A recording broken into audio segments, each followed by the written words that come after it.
Dear viewers, আসসালামু আলাইকুম। আমরা আজকে মাইক্রোসফট এক্সেল শিট কীভাবে তৈরি করতে হয় তা শিখব। মাউসের রাইট বাটনে ক্লিক করব, দেন চলে যাব নিউতে গিয়ে আমরা নিচে চলে যাব মাইক্রোসফট এক্সেল ওয়ার্কশিট।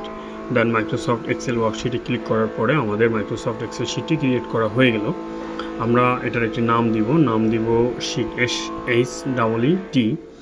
আমরা একটি নাম দিয়ে নিলাম, কারণ হচ্ছে আপনি যে কাজটি করবেন সেই কাজটির জন্য সেটার একটি নাম থাকবে। আপনি যে হিসাব করবেন, আপনি যদি বলেন যে আপনি ব্যাংকের হিসাব তৈরি করতেছেন তাহলে ব্যাংক হিসাব, বা আপনি যদি কাউকে রেট কোটেশন দিচ্ছেন তাহলে রেট কোটেশন, এরকম হবে। এই জন্য এটা যা আমাদের সুবিধার্থে আমরা নাম দিয়ে দিলাম। এখন আমরা একটু হালকা লিখে দেখি যে আসলে লিখতে কীভাবে হয়। যেমন লিখলাম 1 2 3 4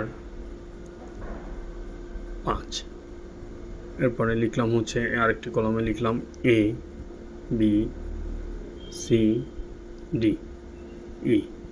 এখন এটি তো একটি ব্ল্যাঙ্ক শিট, তাই আমরা এটাকে একটু বর্ডার দিয়ে আটকে নিব। যতটুকু আমরা লিখেছি, আমরা 2 ঘরে লিখেছি, তাই 2 ঘরে আমরা ধরে অল বর্ডার দিয়ে দিলাম, আর অল বর্ডার সিলেক্ট করে দিলাম।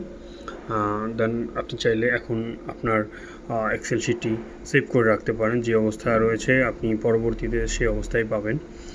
আমরা এখন এক্সেল শিটটিতে সেভ দিয়ে দিলাম। আপনি চাইলে